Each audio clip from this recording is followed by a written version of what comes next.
Yesterday we discussed three methods, that is straight line method, written down value method, and the third one was sequence of digit. Okay. The fourth method that we are going to discuss today is annuity method. Okay. So first of all, we need to know what is the meaning of annuity. Annuity क्या होता है वो जानना जरूरी है और इसका applicability क्या है. ओके. सो एन्युइटी मीन्स, अगर उसको हम यूजुअल टर्म्स में देखें, if it is seen from the usual terms, तो हम कई सारे ऐसे इन्वेस्टमेंट प्लान्स के बारे में जानते हैं जिनमें हमको एक लमसम अमाउंट इन्वेस्ट करना है. Say for example, I want to plan for my retirement. Okay, मुझे मेरा रिटायरमेंट के लिए प्लान करना है and I have calculated that after certain years I would be requiring a certain amount every month to maintain the standard of living. Okay, मुझे कुछ साल के बाद अपना स्टैंडर्ड ऑफ लिविंग मेंटेन करने के लिए कुछ एक पर्टिकुलर अमाउंट की हर महीने जरूरत पड़ेगी. तो मुझे अभी कितना अमाउंट इन्वेस्ट करना चाहिए ताकि मैं हर महीने या हर साल या कुछ रेगुलर इंटरवल पे कुछ अमाउंट विड्रॉ कर पाऊं. That is one thing. Or it can be planned in other way, that I want a lump sum amount after a particular period. मुझे 10 साल के बाद एक lump sum amount चाहिए, तो मुझे आज से कितना इन्वेस्ट करना स्टार्ट करना चाहिए so that I will be getting a particular amount after a number of years. Okay? या तो आप अभी से थोड़ा थोड़ा इन्वेस्ट करते हो और फ्यूचर में lump sum अमाउंट चाहिए, या अभी lump sum इन्वेस्ट करते हो और फ्यूचर में थोड़ा थोड़ा अमाउंट चाहिए. Okay, then those small portions that you are either investing or withdrawing is known as annuity. जो भी स्मॉल पोर्शन आप इन्वेस्ट करते हो या तो विड्रॉ करते हो, okay, that is considered as an annuity. It is a continuous amount at a regular interval. एक particular amount, say for example I am investing 5,000 every month in a mutual fund, so that after 30 years I can have 1 crore rupees in my pocket. Okay, तो मैंने accordingly एक plan किया है और मैं हर महीने जो अमाउंट इन्वेस्ट करता हूँ उसको एन्युइटी कहा जाता है. Okay, how it is applicable in this chapter. इस चैप्टर में वो किस तरह से एप्लीकेबल है, तो इसका major application leasehold property के लिए होता है. कौन सी प्रॉपर्टी के लिए? लीज होल्ड प्रॉपर्टी के लिए. अगर मेरा ओनरशिप का प्रॉपर्टी है तो ये मेथड सूटेबल नहीं है. ओके, बट अगर मैंने लीज पे ये एसेट लिया है तो ये मेथड सूटेबल होगा. So only for such assets which are taken on lease this method is suitable. Okay, ये था उसका ओवरव्यू. हाउ इट ऑपरेट्स, ये ऑपरेट कैसे करता है. ओके, तो मैंने जब भी, से फॉर एग्जांपल, अगर आप अपने खुद के बारे में भी सोचो कि आपने कोई एक एसेट 10 लाख रुपए में लिया है, you have taken one asset for an amount of ₹10 lakh, आपने वो पे कर दिया है पूरा अमाउंट, आपके लिए ओनरशिप का है.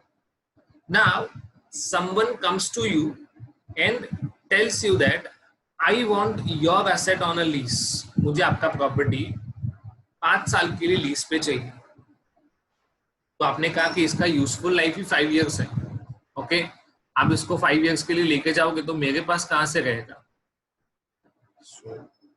Is it fine? Okay, आपको जितने टाइम के लिए देना है, but I want to take it for 5 years. Is it fine? Okay, I am going to give it for 5 years. तो आज आपने 10 लाख रुपीस इन्वेस्ट किया है. You have invested today ₹10 lakh. Okay, and you are going to give that property to someone on lease for a period of 5 years, and the asset's useful life is also 5 years. ऐसा हर case में होगा वो जरूरी नहीं है. This is only just an example. Okay, now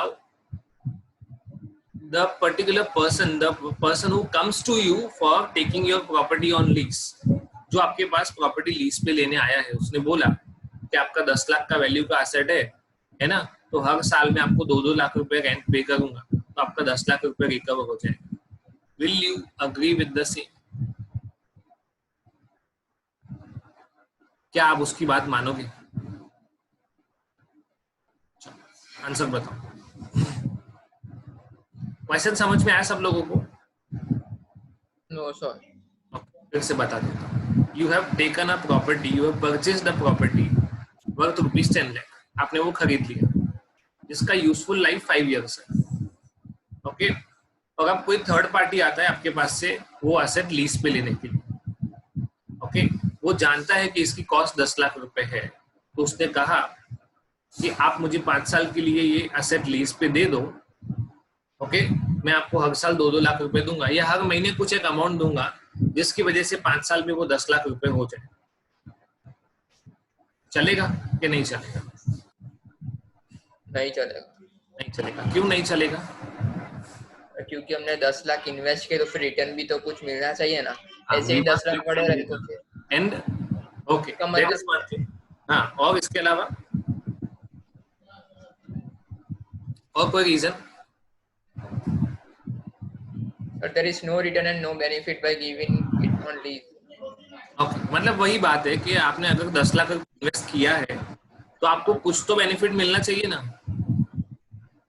okay, second thing कि जो मैं पैसा इन्वेस्ट कर रहा हूं वो आज है, okay, today, and the amount that I am going to get is in future, है ना। 1 साल के बाद 2 लाख रुपए, दूसरे साल के बाद 2 लाख रुपए, तीसरे साल के बाद 2 लाख रुपए, ऐसा हो रहा है। ओके, बट उसकी अगर मैं आज के कंपैरिजन में वैल्यू गिनूं, जो पैसा मुझे 2 लाख 1 साल के बाद मिलने वाला है, अगर वही मुझे आज मिले तो कम मिलेगा या ज्यादा? कम मिलेगा। कम मिलेगा, क्योंकि वो डिस्काउंटेड वैल्यू होता है। Present is discounted, future is compounded, हमने कल डिस्कस किया था। तो अगर इसका सिंपल मीनिंग देखने जाओ तो ये है कि तुम्हारा इन्वेस्टमेंट आज है तो तुमको जो वैल्यूज मिल रही है वो फ्यूचर की है। Okay, it means you must get something extra so that at least the present value of that future value equals to 10 lakh rupees. एक से समझो, आपको समझो कि 10 लाख की जगह 12 लाख मिलना चाहिए। ओके, और अगर उस 12 लाख का मैं प्रेजेंट वैल्यू निकालता हूँ then it should be 10 lakh और more than that, उसके नियर बाय होना चाहिए। तो मेरे लिए एसेट लीज पे देना बेनिफिशियल है, means I must get something more, and that something more is nothing but interest और फाइनेंस चार्ज। क्या कहा जाता है? That something more is nothing but interest और फाइनेंस चार्ज। इस ट्रांजेक्शन को अगर मैं दूसरे एंगल से देखूं तो ऐसा बोल सकते हैं कि मैंने जिसको भी ये प्रॉपर्टी लीज पे दिया है, ओके, उसको मैंने ये एसेट बेच दिया है और 10 लाख रुपए का फाइनेंस दिया है। ओके, तो अगर मैंने उसको 10 लाख रुपए का फाइनेंस दिया होगा, then every year I must get the principal amount, but along with it I must get some interest amount as well. Okay, तो ये पूरा जो आपको पैराग्राफ दिया हुआ है वो आपको यही कॉन्सेप्ट एक्सप्लेन करता है दैट आप जो भी amount every year right of करोगे डेप्रिसिएशन का, उसमें इंटरेस्ट का पोर्शन भी इन्वॉल्व होना चाहिए। उसको कैसे कैलकुलेट करेंगे वो देखेंगे, but the cost of asset, जो भी इंसान इस प्रॉपर्टी को लीज पे ले रहा है, ओके, या लीज पे दे रहा है, तो अगर मैं लीज पे दे रहा हूं तो मुझे इंटरेस्ट मिलना चाहिए, और मैं अगर लीज पे ले रहा हूं तो मुझे इंटरेस्ट पे करना पड़ेगा। I will have to pay some extra amount in the form of interest or finance charge. Okay, अगर मैं व्हीकल, कोई भी व्हीकल लेने जाता हूँ और मैंने उसका फाइनेंस करवाया है, तो इट इज बट ऑब्वियस कि उसकी जो कैश प्राइस है, से फॉर एग्जांपल एक्टिवा की कैश प्राइस 70,000 है, और मैंने उसको अगर हायर परचेज पे लिया है तो मुझे कुछ अमाउंट एक्स्ट्रा पे करना पड़ेगा, and that extra amount paid is known as interest. Okay, किसी को यहां तक डाउट है तो पूछो।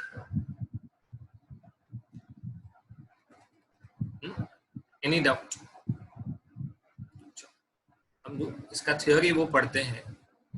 This is a method of depreciation which also takes into account the element of interest on capital outlay.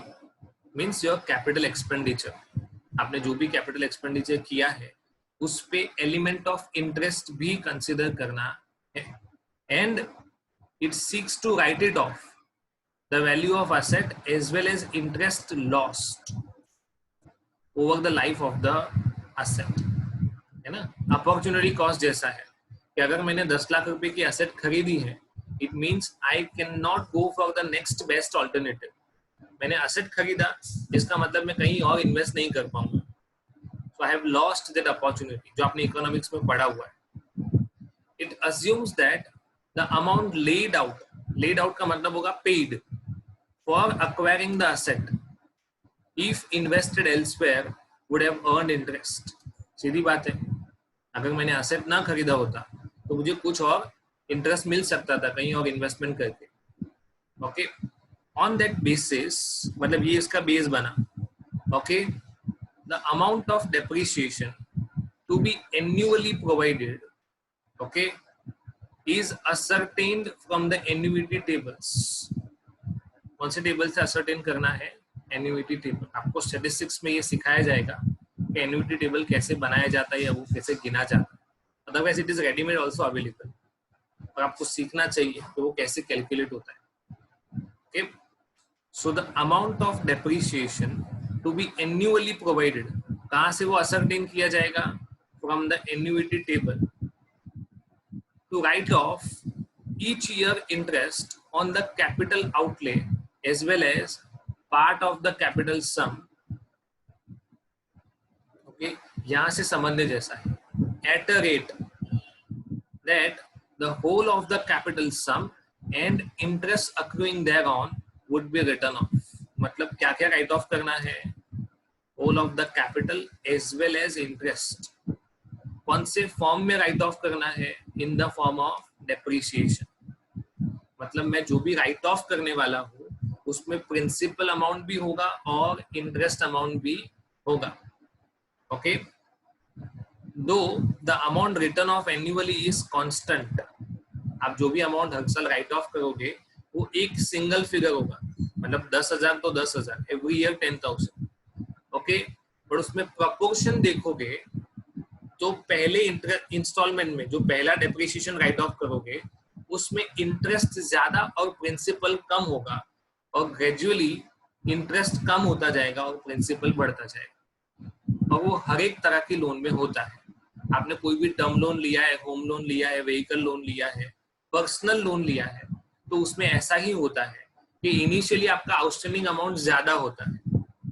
Initially your outstanding amount is more, so the interest amount is also more. Okay, when you keep paying the instalment amount, तो क्या होगा कि आपका outstanding amount कम होगा, outstanding amount कम होता जाएगा तो interest कम होगा और प्रिंसिपल बढ़ता जाएगा। Okay, the amount to be paid, हम लोग जानते हैं कि हम लोग जो भी टर्म लोन का इंस्टॉलमेंट पे करते हैं वो एवरी मंथ कांस्टेंट होता है। मैं होम लोन का जो भी इंस्टॉलमेंट पे करता हूँ वो कांस्टेंट होता है, बट इनिशियली उसमें इंटरेस्ट ज्यादा होता है और ग्रेजुअली वो इंटरेस्ट कम होता जाता है। Okay, this method is eminently suitable for writing off the amounts paid for long leases which involve a considerable capital outlay। मैंने आपको पहले कहा था जिस तरह से कि ये ज्यादातर लीज्ड असेट में ही यूज होता है, और वो भी कौन सा लीज? लॉन्ग लीज, 5 साल, 10 साल, 15 साल, 20 साल, ऐसा लॉन्ग लीज के लिए अगर कोई भी अमाउंट आपने पे किया है तो उसी के लिए ये मेथड सूटेबल है। नॉर्मली 6-8 महीना या 1 साल की जो लीज होती है उसके लिए ये सूटेबल नहीं है।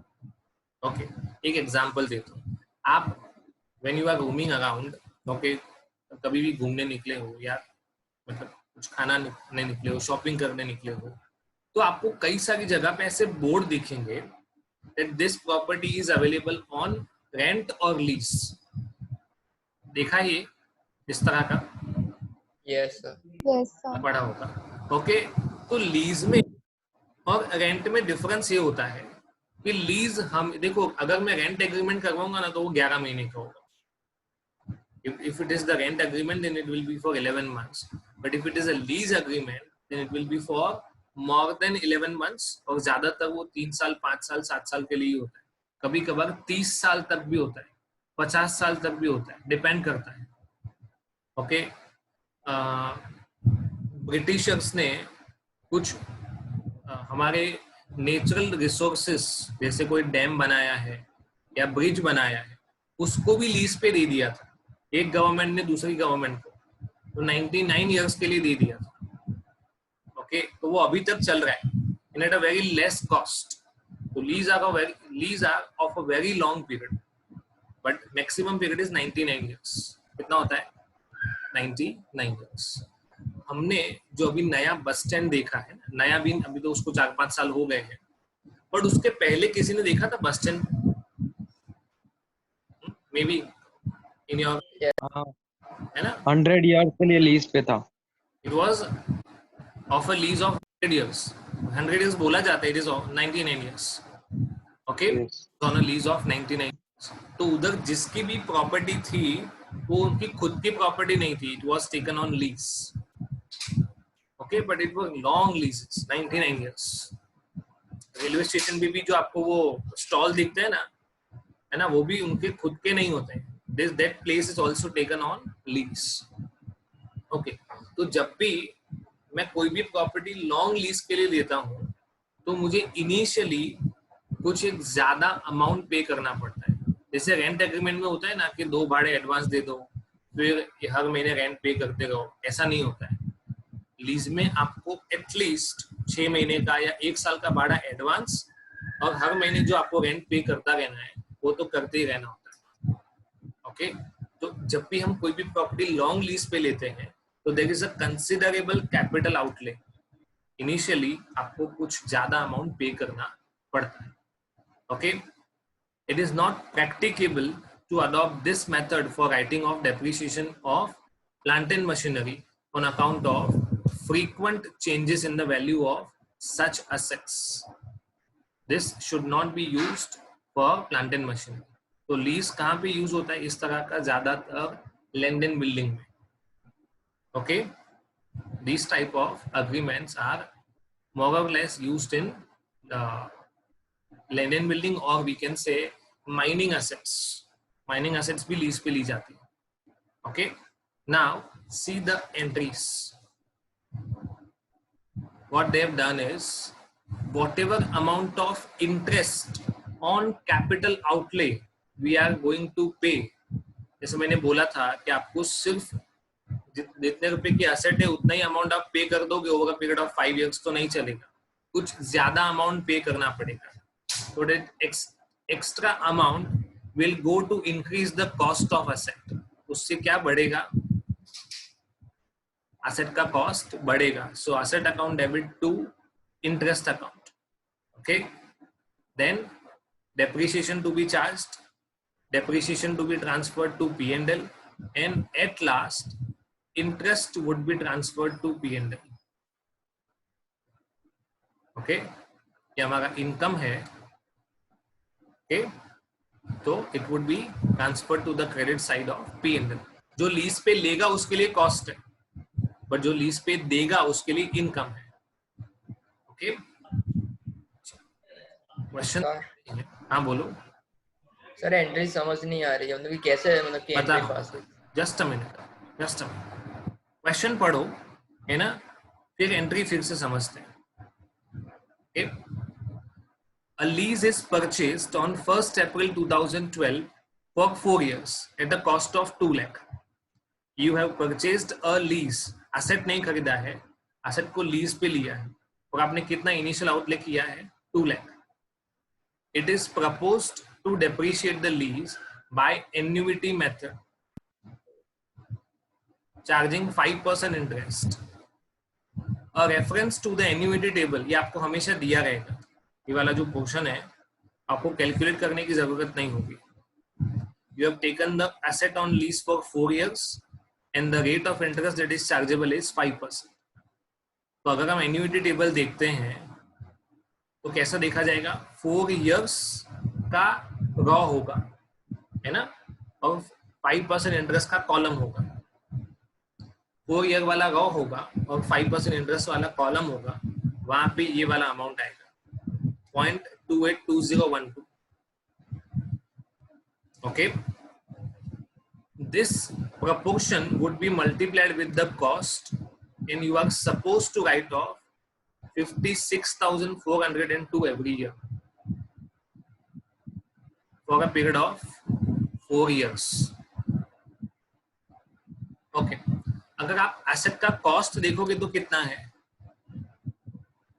2 लाख. कितने साल के लिए आपने लीज पे लिया है 4 years. You are writing it off, मतलब कितना राइट ऑफ कर रहे हो 56,402 every year for a period of 4 years. Multiply करो 56402.40 into 4.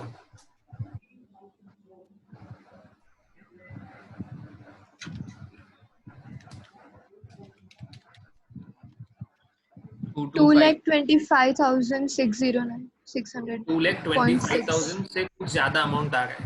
ओके, हमारा एसेट का कॉस्ट 2 लाख रुपए है, बट हम राइट ऑफ कितना कर रहे हैं मोर देन 2 लाख. ओके, मतलब इसमें इंटरेस्ट एलिमेंट है या नहीं है? इसको गिना कैसे जाता है? Okay, let's check it out. Okay, आपको धीरे धीरे समझ में आ जाएगा और एंट्रीज भी समझ में आ जाएंगी. Don't worry.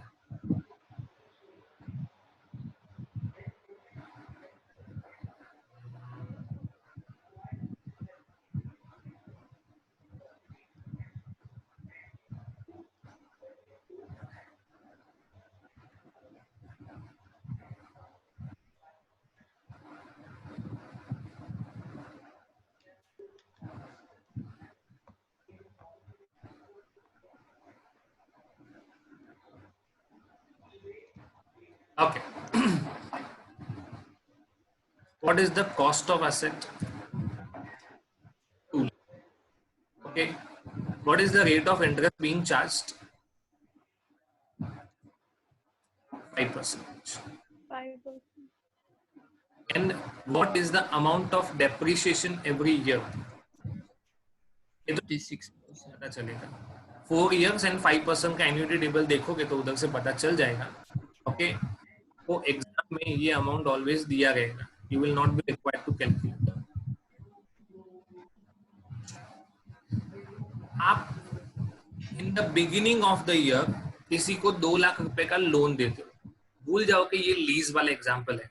Okay, you have given a loan of ₹2 lakh to a particular person in the beginning of a year, and you charge interest at the rate of 5%. And what would be the amount of interest of first year? 10,000? Yes or no? It depends on. Yes. Yes. Now, the amount that is outstanding at the end of first year is what? This much? Yes. Okay. अगर मैं इसमें से ये amount minus, ये मेरा instalment amount है, this amount is outstanding.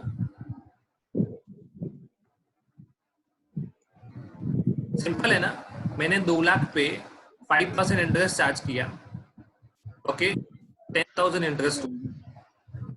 Total मुझे मेरा पेएबल अमाउंट कितना हुआ 2,10,000. फर्स्ट ईयर एंड में ये अमाउंट हो जाएगा 2,10,000. ओके, उसमें से मैंने कितना पे कर दिया 56,402. Then what is the amount remaining 153,597.6. तो ये मेरा सेकंड ईयर का बिगिनिंग हो गया.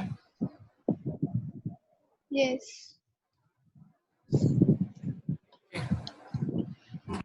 Now at the end of second year this would be the amount outstanding. मैंने इस अमाउंट पे 5% इंटरेस्ट चार्ज किया तो ये आया. टोटल अमाउंट आउटस्टैंडिंग ये बचा. इंस्टॉलमेंट पे किया, ये अमाउंट आउटस्टैंडिंग.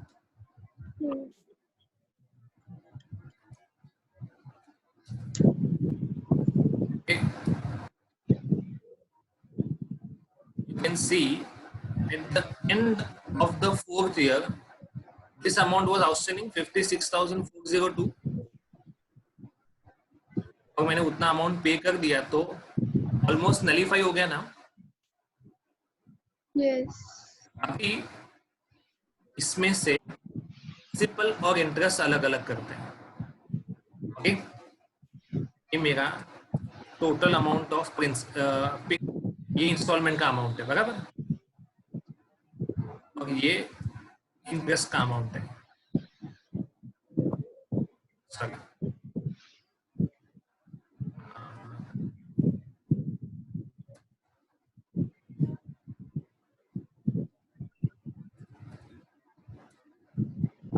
अगर मैं इसमें से ये वाला अमाउंट देता हूँ,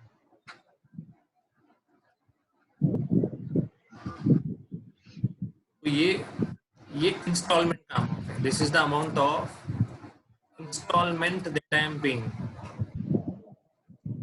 ओके, उसमें इंटरेस्ट ये है, तो प्रिंसिपल हो जाएगा. ऐसे ही होता है ना.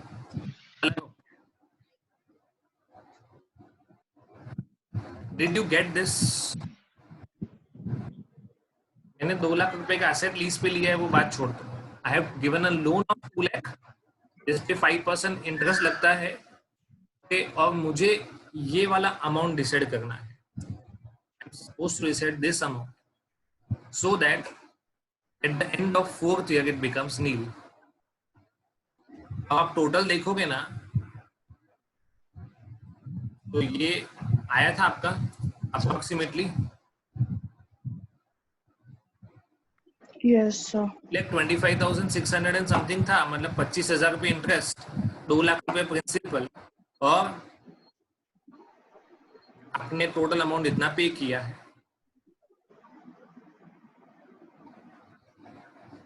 Is that okay? Yes, sir. Yes, sir. यही चीज को लीज के टर्म में देखो. ओके, तो अगर आपने इन्वेस्टमेंट किया है तो आपने क्या फर्गो किया है? What you have let go. मैंने कोई एसेट खरीदा, अगर वो न खरीदता तो मैं कहीं पे इन्वेस्ट कर सकता था. Okay, it means I have lost interest. मैंने इंटरेस्ट का अमाउंट गवाया है. Okay, so that I must gain by way of interest. मुझे वो किसी ना किसी तरह से मिलना चाहिए. Now you can see with each passing installment the interest amount is declining and the principal amount is increasing. ये डिक्लाइन है और ये इंक्रीजिंग है. देखो, अब समझ में आया? अभी भी नहीं आ गए? ये कैलकुलेशन समझ में आया? Yes. Okay. Now, looking at the journal entry part, उन्होंने सबसे पहला एंट्री लिखा था. Okay, एक और चीज एक्सप्लेन कर देता हूं मैं कि हम किसी भी एसेट पे डेप्रिसिएशन तभी चार्ज कर सकते हैं जब वो हमारा खुद का होता है.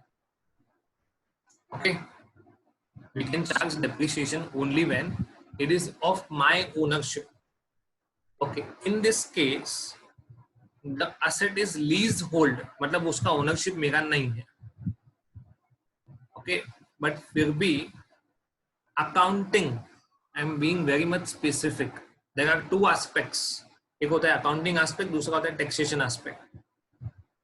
तो अगर इनकम टैक्स के व्यू पॉइंट से देखोगे ना, तो वो आपको हमेशा एक ही बात बोलेगा कि आप डेप्रिसिएशन तभी चार्ज कर सकते हो जब एसेट आपका हो.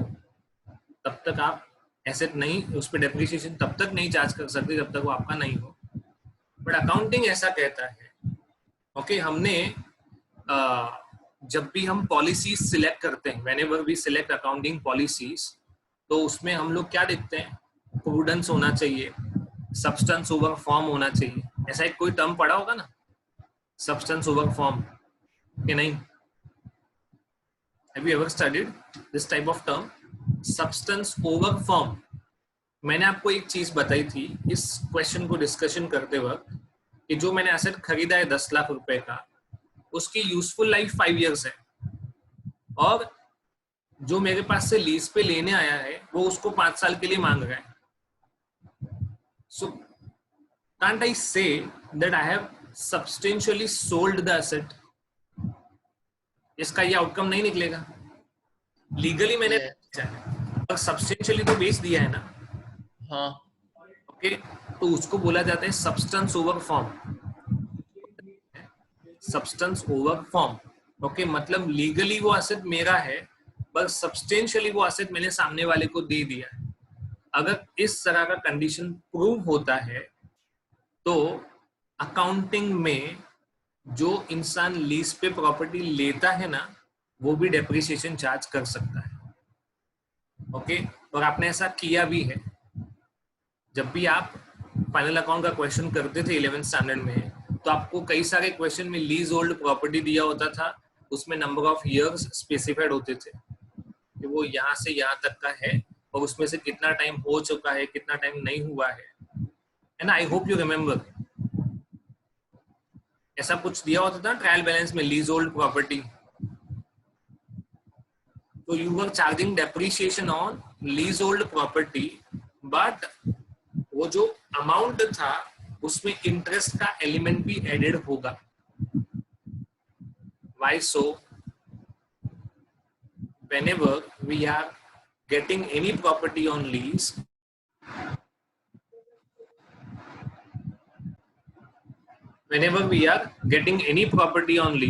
then I have to pay some substantial amount initially. ऐसा बोला था ना कि 6 महीने का भाड़ा या 1 साल का भाड़ा एडवांस देना पड़ता है. तो because of that amount I am losing on interest. Okay, तो जो इंटरेस्ट मैंने लूज किया, that would form my part of cost of asset. जो भी अमाउंट एज अ डिपॉजिट मैंने दिया है, say for example, okay, that would form part of cost of the asset. Is that okay? कि अभी भी समझ में नहीं आ रहा है? है ना? अभी इसमें पहली एंट्री क्या थी? Asset account debit to interest account. तो कितना इंटरेस्ट लगेगा? 25609.4. Okay, to interest account. Okay, now what is the amount of depreciation that is charged?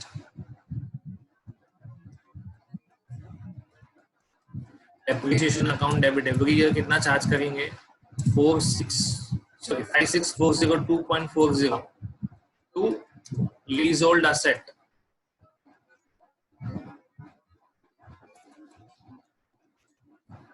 Then this depreciation would be transferred to P&L. P&L to depreciation. और interest में से every year ये वाला amount देखो, हमने total interest book कर दिया 25609, पर जितना इंटरेस्ट एवरी ईयर का होगा उसको हम P&L में ट्रांसफर करेंगे. पहले इंटरेस्ट को क्रेडिट किया था तो अभी उसको डेबिट करेंगे. It would be transferred to P&L. First year में 10,000 है, फिर एवरी ईयर बदलता जाएगा. Is it okay? I have increased the cost of asset by interest amount. That is the crux of the matter. You can see it over here.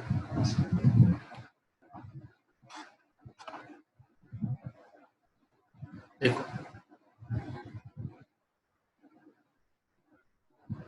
क्या किया है. Lease में 2 लाख है और एवरी ईयर हम कितना इंटरेस्ट रिकॉग्नाइज करते हैं? देखो 10,000 ये डेप्रिसिएशन का अमाउंट है, ये क्लोजिंग बैलेंस, और दूसरा आपको P&L अकाउंट बना के दिया है जहां पे डेप्रिसिएशन डेबिट हो रहा है और इंटरेस्ट क्रेडिट हो रहा है. Now is this interest in real? क्या हम सही मायने में ये पे करते हैं?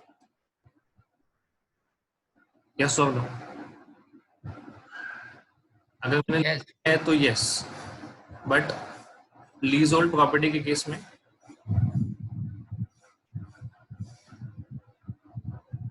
या कोई भी नॉर्मल एसेट के केस में, ये तो मैंने क्या की ना कि मैंने कैपिटल आउटले किया, इसके लिए मैंने इंटरेस्ट लॉस्ट किया, ऐसा बोल रहा हूँ. Am I actually paying the same or not?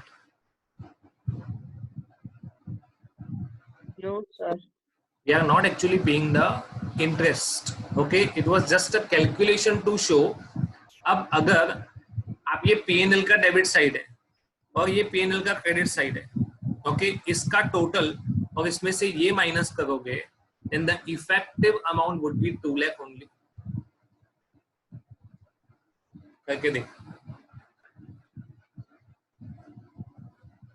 ये आपका 2,25,609.6 है और उसमें से ये माइनस करोगे then it would be 2 lakh only. Okay, this was just a way of presentation. Okay, और हम देख सकते हैं कौन सी एसेट के लिए यूज हुआ है ये, only for a leasehold property. Is that okay?